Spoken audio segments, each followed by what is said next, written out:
A paz do Senhor, meu amado irmão, a paz do Senhor, minha amada irmã.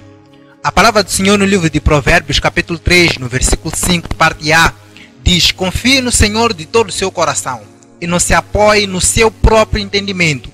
Eu quero lhe convidar no dia de hoje a assistir a esta ministração ministrada pelo nosso amado irmão Elias Moiane com o tema Confiança no Senhor. Meu amado irmão, que Deus possa te abençoar através dessa mensagem e que depois dessa mensagem o irmão possa aprender a confiar somente em Deus, porque tudo neste mundo pode falhar. Seus amigos podem te abandonar, tua família pode te abandonar, mas Deus jamais te abandonará. Confie somente nele e seja abençoado em nome de Jesus. Amém.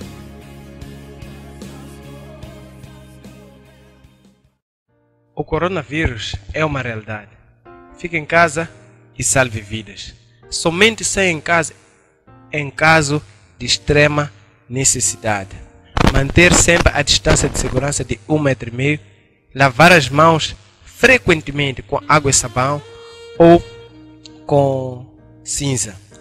E sempre que puder, quando estiver depois de um transporte público ou lugares públicos, sempre procure higienizar as suas mãos. Se não tiver água por perto, se tiver álcool em gel, procure sempre aplicar. E ao tossir, sempre cubra a sua boca. Que Deus possa abençoar a tua vida, em nome de Jesus.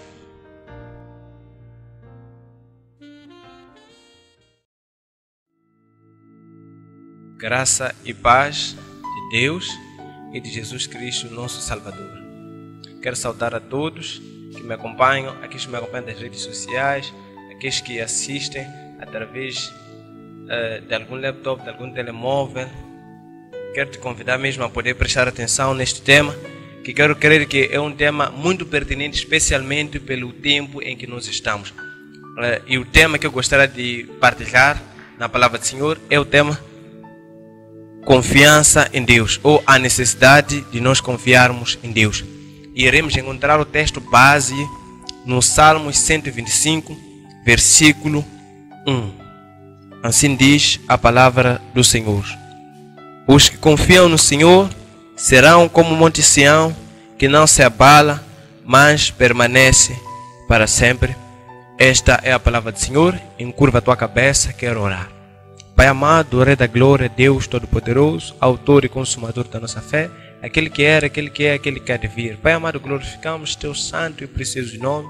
Pai amado, Rei da Glória, Papai, a tua palavra declara que foi do agrado do Pai, que nele habitasse toda a plenitude, porque todas as coisas são por ele, para ele. Pai amado, Rei da Glória, Senhor, sabemos sentir-nos nada podemos fazer. Assim, Pai Santo, como João Batista dizia que é necessário que eu desça para que ele cresça, permita que possa acontecer. Pai amado, a tua palavra está para ser ministrada, Papai. Permita que teu povo, acima de tudo, possa assimilar a palavra, Papai. Repreendemos toda a força maligna, satânica, diabólica, Papai, neste momento. Tudo aquilo, Pai Santo, que o diabo pode ter, Pai amado, para poder interromper esta mensagem para que chegue ao teu povo. Mas, Pai amado, que chegue e abra os ouvidos espirituais daquelas pessoas que estarão a ouvir esta mensagem. E que chegue ao maior possível número, Papai, de pessoas a ouvir esta palavra para serem edificados. Porque não estou para pregar minha mensagem, Senhor, mas é tua palavra, e a tua palavra que vivifica, tua palavra que transforma. Muito obrigado, Senhor, que só não me seja glorificado hoje e sempre. Oramos sempre dizendo amém. Amados, como já havia dito neste tema sobre a confiança de Deus, onde nós lemos cá em Salmos 125, onde a palavra do Senhor diz que aqueles que confiam no Senhor serão como o Monte Sião, que não se abala, mas permanece para sempre. Amados, este Salmo 125, faz parte de um grupo de salmos chamado Salmos dos Degraus ou Salmos de Romagem. A partir do Salmos 120 até o Salmos 134, estes 15 salmos são salmos que eram usados pelos peregrinos judeus na sua peregrinação, ou eles quando iam em direção a Jerusalém para poder participar das festividades que lá acontecia. Segundo a lei de Moisés, todo judeu, aquele que estava disperso ou até aquele mesmo que estava ao redor de Jerusalém, tinha que se aproximar pelo menos uma vez ao ano para poder participar dessas grandes festividades, nomeadamente a Páscoa, a festa das colheitas e a festa dos tabernáculos. alguns dos judeus vinham de vários lugares. Lugares estes bastante longínquos. E quando nós lemos mais, podemos perceber que eles vinham em família, eles vinham em caravanas, eles vinham em grupo. Então, aqui, os judeus que eram os romeiros, aqueles que entoavam estes salmos, eles carregavam as suas ofertas e levavam. E eles levavam animais para poder oferecer ao Senhor durante a sua caminhada. Quando nós continuamos a perceber, é que a mensagem destes salmos expressa sentimentos que o povo de Deus, durante a sua caminhada ou durante a sua peregrinação, pode sentir. A Bíblia Sagrada, no livro de Hebreus, capítulo 11, nós podemos perceber que a palavra do Senhor diz que o povo de Deus é um povo peregrino. Nós não pertencemos a este lugar. Então estes salmos expressam dor, expressam angústia, expressam tristeza, a vingança, a perseguição, luta contra o pecado. Então, enquanto a mensagem principal destes salmos, quando nós podemos perceber, é que o povo de Deus, é que Deus, através destes salmos, quando os judeus eles cantavam, o objetivo principal era ensinar aos judeus, independentemente do local onde eles estavam, eles tinham que adorar a Deus, não dependendo de qualquer situação. Independente da situação, se eles estavam bem ou estavam mal, eles tinham que adorar a Deus. Então esses salmos, eles usavam para poder se fortalecer na sua caminhada, se fortalecer na sua peregrinação até o lugar de Jerusalém, até o lugar onde estava o templo do Senhor no Monte Sião. Amado, nós podemos encontrar a primeira aparição do Monte Sião no segundo livro de Samuel, capítulo 5, versículo 7, como sendo o local onde estava uma fortaleza jebusita conquistada pelo rei Davi. Amados, quando nós podemos perceber o Monte Sião, o seu diâmetro era mais de 1,5 km e a sua altitude ultrapassava os 700 metros. E não só, este monte era circulado ou era rodeado por vales íngremes. Este lugar, amados, depois de conquistado pelo rei Davi, quando nós podemos ler ainda em 2 Samuel, podemos perceber que através da mensagem do Senhor que veio ao homem de Deus, Davi, ele transformou aquele lugar como a capital do seu reino. E ele começou a expandir e chamou-se aquele lugar, a partir daquele momento, como cidade de Davi.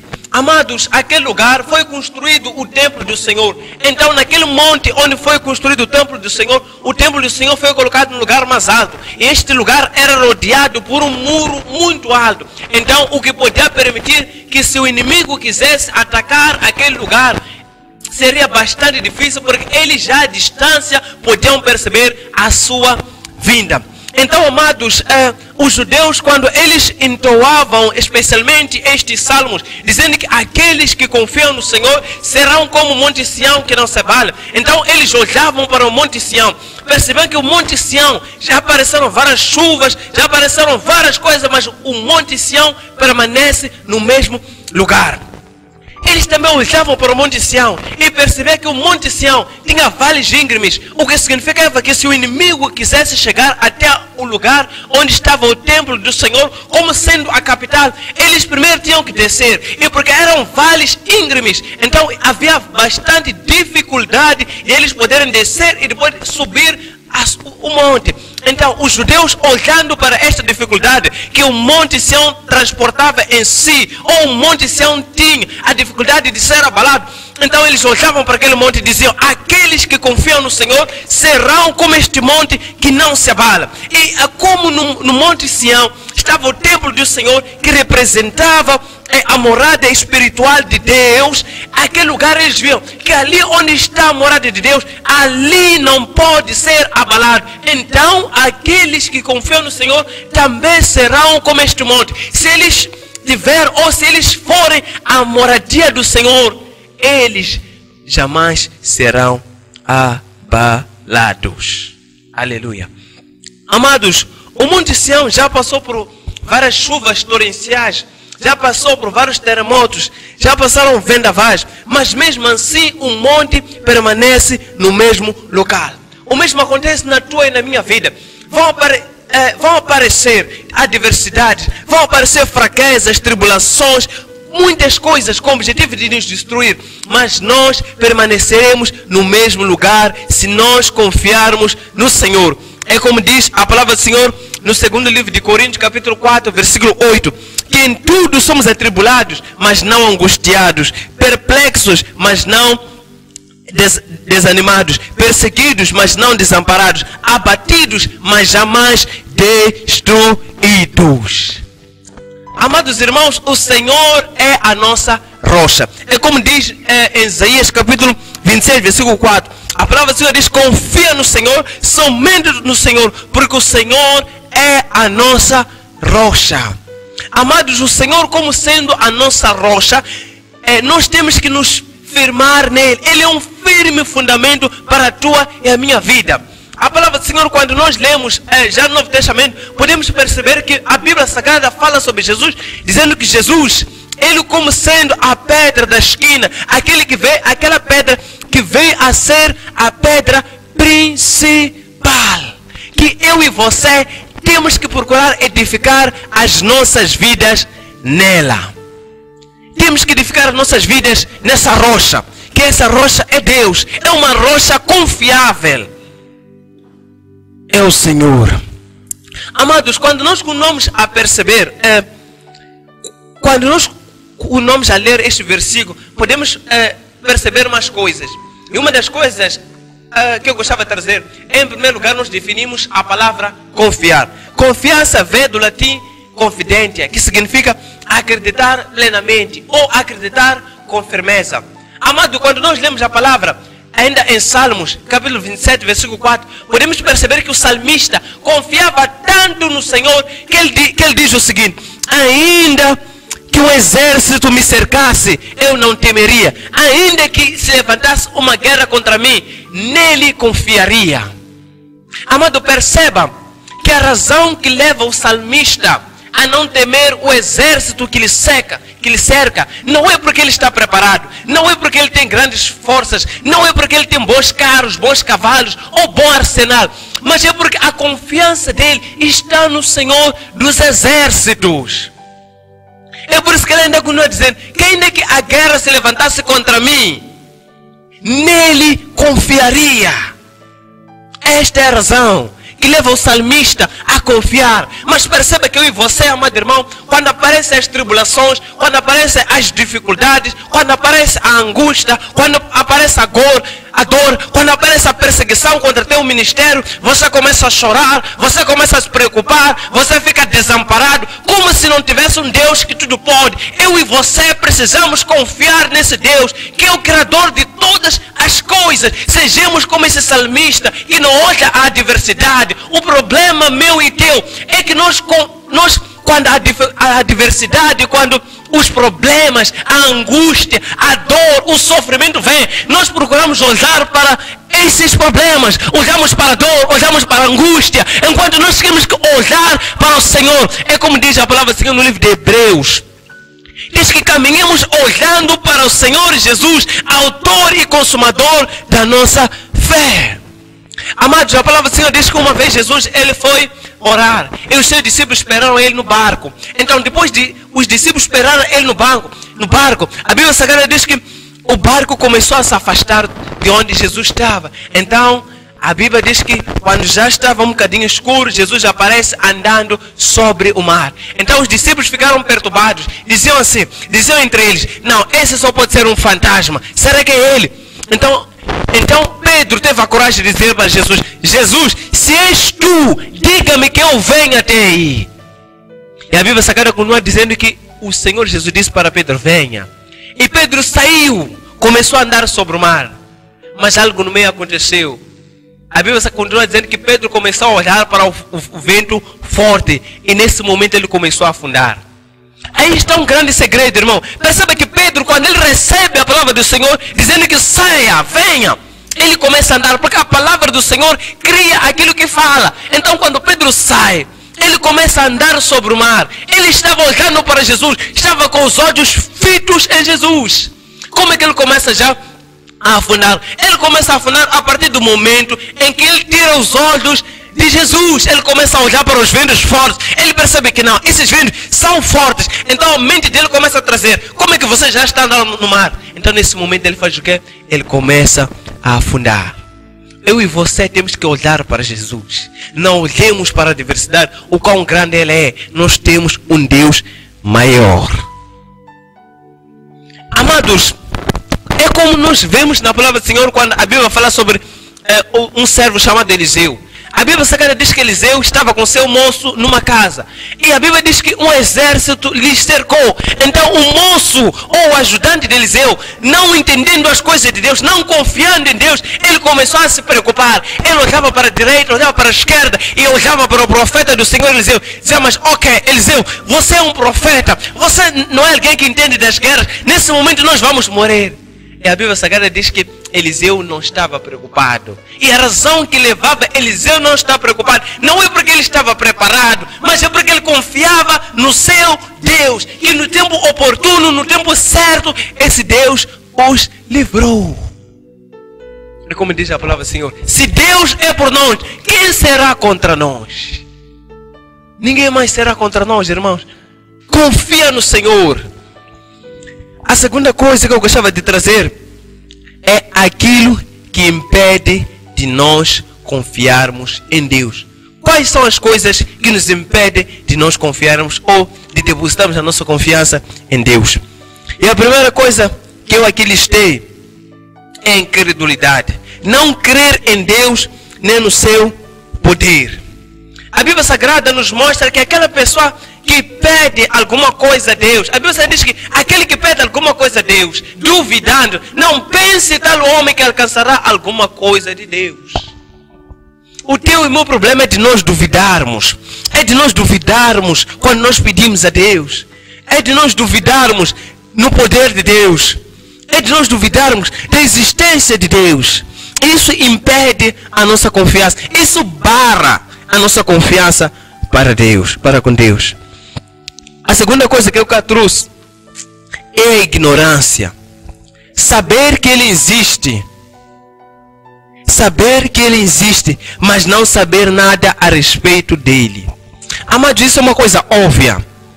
É difícil ou praticamente impossível você confiar em alguém que você não conhece. O teu e o meu problema é que nós não conhecemos ao Deus que nós adoramos. É por isso que é difícil de nós confiarmos nele. Dificilmente você vai confiar em alguém que você não conhece.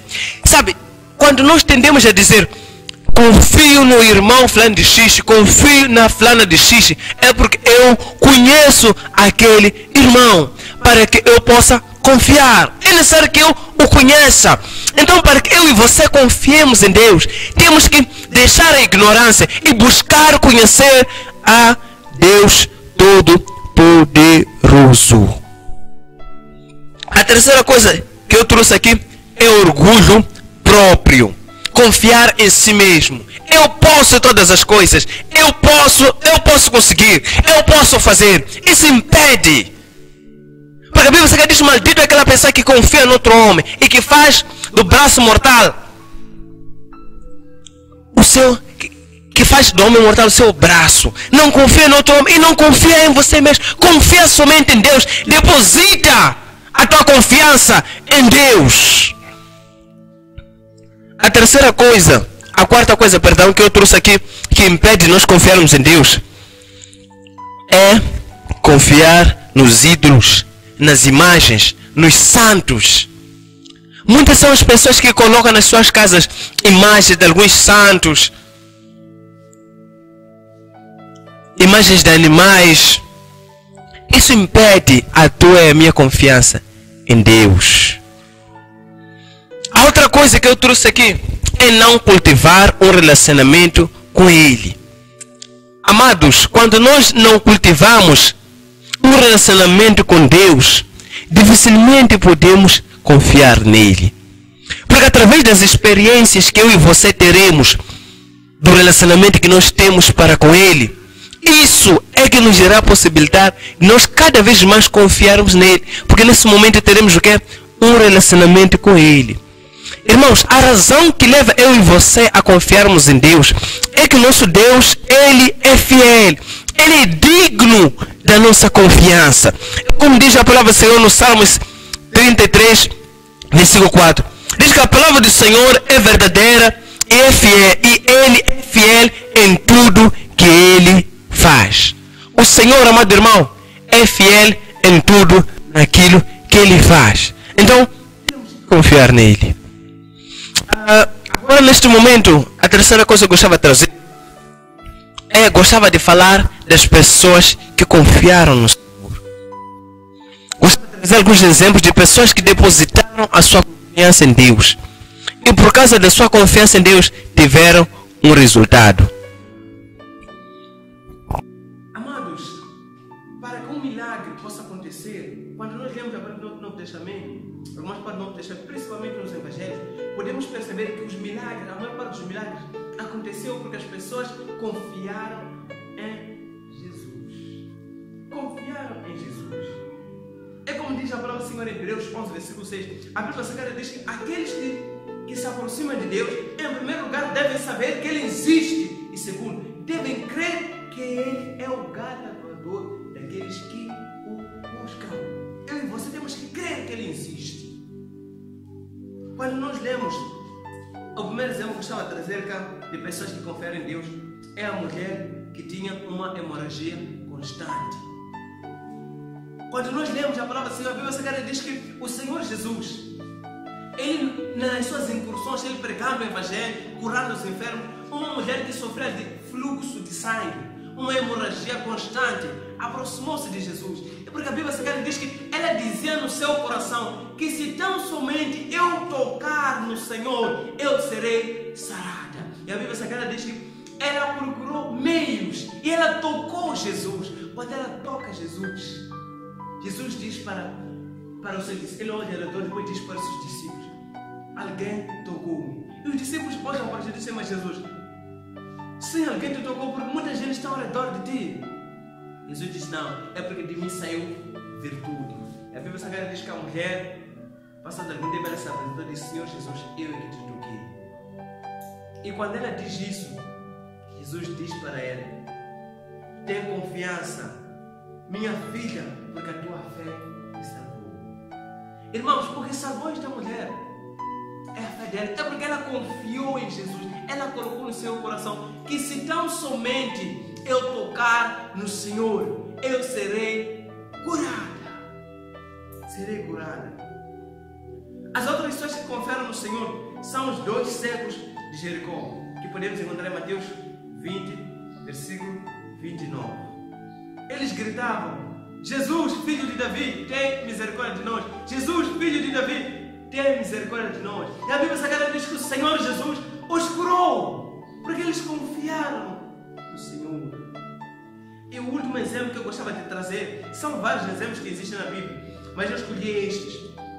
O último exemplo que eu gostava de trazer de pessoas que confiaram em Deus é Daniel. E para tal, iremos abrir as nossas Bíblias no livro de Daniel. Daniel, capítulo 3. Daniel, capítulo 3, versículo 28.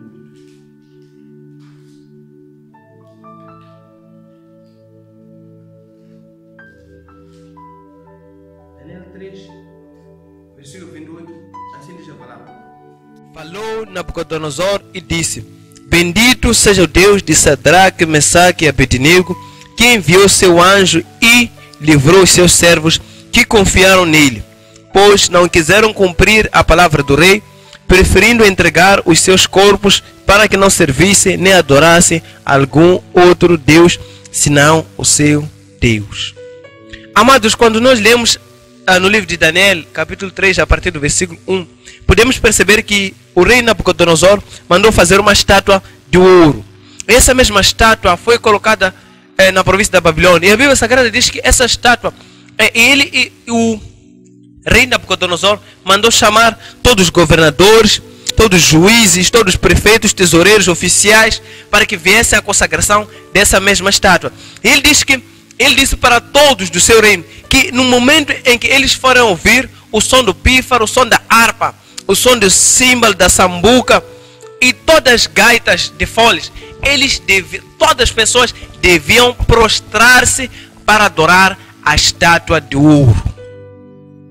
E a Bíblia, quando continua, diz que Sadraque, Mesaque e Abednego, no dia em que foi tocado esses instrumentos para que eles adorassem, a Bíblia diz que eles não adoraram, eles não se prostraram. Então alguém percebeu, alguém viu que eles não prostraram. Então foi denunciar ao rei. E o rei mandou-os chamar. Quando o rei manda-os chamar para que eles viessem na sua presença, o rei lhes dá mais uma oportunidade para que eles pudessem adorar mais uma vez. E eu gosto da resposta desses homens, de Sadraque, Mesaque e Abednego, porque eles dizem para o rei: ó rei, não precisa se dar ao trabalho de procurar repetir, de procurar tocar, porque nós não iremos adorar, nós não iremos nos prostrar a um outro Deus, se não for o nosso Deus, o Deus de Israel. E a Bíblia diz que o rei ficou muito furioso. E ele havia mandado criar uma fornalha de fogo. Essa mesma fornalha de fogo, quando esses 3 homens disseram isso para o rei, ele mandou aquecer 7 vezes mais. E ele mandou chamar homens fortes para que levassem estes 3 homens de Deus e fossem lançados naquela fornalha. E a Bíblia continua dizendo que a fornalha estava tão quente que os homens que levaram a esses 3 homens de Deus, Sadraque, Mesaque e Abednego, eles morreram instantaneamente, morreram naquele local, porque o local estava demasiado quente. Então, passado algum tempo, o rei mandou alguém para poder verificar como é que os corpos estavam, porque ele estava na esperança de que eles já estavam mortos. Então, o homem, quando aproxima-se para ver na fornalha, ele percebe que naquele lugar já haviam 4 pessoas. Ele diz para ele: ó rei, será que nós não colocamos 3 pessoas ali? Mas eu vejo agora 4. E o rei aproxima-se para poder ver. É quando o rei aproxima-se para poder perceber, e ele percebeu que naquele momento estava o quê? Ali um anjo do Senhor. É por isso que ele diz essas palavras bonitas: bendito seja o Deus de Sadraque, Mesaque e Abednego, que enviou o seu anjo e os livrou, porque eles confiaram nele. Irmão, a razão que levou Deus a mandar o seu anjo para que os livrasse é porque Sadraque, Mesaque e Abednego não adoraram a outro Deus, porque eles confiaram somente no Senhor. O mesmo aconteceu com Daniel. Daniel foi lançado numa cova dos leões. A Bíblia Sagrada diz que ele preferiu adorar a Deus, ele preferiu confiar no Senhor. E a Bíblia diz que quando ele é lançado na cova dos leões, os leões simplesmente fecharam essa boca, não fizeram mais nada. Isso por quê? Porque o Senhor Deus, quando viu que o homem, quando vê que Daniel confiou nele, Deus disse: eu não posso lhe decepcionar. E naquele momento Deus mostrou que ele é o Todo-Poderoso. Amado, a última coisa que eu gostava de trazer aqui está em Salmos 20, no versículo 7. A Bíblia Sagrada diz que uns confiam em carros, outros em cavalos, nós, porém, confiamos no Senhor. Irmãos, quando nós lemos este versículo e procuramos ir mais a fundo, podemos perceber que aqui este versículo retrata ou nos remete a Davi, porque fala-se de coisas relativamente à guerra. Então, perceba que Davi, quando ele escreve este salmo, ele diz que uns confiam em carros, outros em cavalos. O que com isso ele quer dizer? Ele quer dizer que naquele momento em que ele estava, como haviam guerras, ele diz que os outros povos, os povos que não são os povos de Deus, ou que não confiam em Deus, eles confiam nos seus carros de guerra, eles confiam nos seus cavalos para poder vencer. Mas Davi, ele vendo tudo isto, ele diz que eu confio no Senhor. Porque eu e você tendemos a dar confiança naquilo que é físico, naquilo que nós vemos. Nós tendemos a confiar nessas coisas. Alguns confiam nos curandeiros, alguns confiam nos feiticeiros, mas Davi diz: eu e você confiamos somente no Senhor. E porque eles confiavam no Senhor, o Senhor Deus sempre lhes deu a vitória, quando eles demonstrassem a confiança em Deus. Em Deus. Amado irmão, em Salmos 118, versículo 8, a Bíblia nos insta ou nos chama a confiar no Senhor. Diz que é melhor confiar em Deus do que no homem. Vim te chamar neste momento para que você possa confiar em Deus. Confia somente no Senhor teu Deus. Ele será contigo. Neste momento que nós estamos a passar de pandemia, o irmão pode estar a passar por adversidades, tribulações, momentos de dor, momentos de sofrimento. Mas neste momento eu vim te chamar você a confiar em Deus. Que no momento certo Deus vai se revelar na sua situação e na sua vida. Que Deus possa abençoar a tua vida. Partilhe este vídeo com os outros irmãos para que eles também sejam abençoados. Em nome de Jesus. Quero neste momento poder orar contigo. Encurva a sua cabeça. Pai amado, Deus Todo-Poderoso, Pai amado, foi ministrada a tua palavra. Pai amado, permita que neste momento, Rei da Glória, Papá, a tua palavra possa permanecer nos nossos corações. Como diz a tua palavra, que escondi a tua palavra no meu coração para não pecar contra ti. Pai amado, permita que esta palavra possa ter fortalecido a tua igreja. Fortaleça-nos cada vez mais, Pai amado, Rei da Glória. Se conosco, nos guarde, Papá. Pai amado, quero orar neste momento para aquelas pessoas que estão passando por sofrimento, adversidades, tribulações, momentos de dor. Pai amado, se com eles, Rei da Glória. Mostra, Pai Santo, Rei da Glória, que só o Senhor é Deus, Rei amado. Pai amado, Rei da Glória, coloca a tua mão poderosa, Papá. Entregamos, Pai Santo, o mundo, a nação, Pai Santo, moçambicana, Papá, que neste momento está passando, Pai Santo, pela pandemia. Pai amado, nós sabemos que só o Senhor é Deus. Pai amado, nós te adoramos, nós confiamos somente em Ti. Por isso, Pai Santo, nós descansamos em Ti. Rei da Glória, que o seu nome seja glorificado hoje e sempre. Amém. A palavra do Senhor diz em Salmos: deleita-te no Senhor, que Ele dará os desejos do seu coração. Deleita-te no Senhor. Em nome de Jesus, que Deus possa te abençoar. Amém.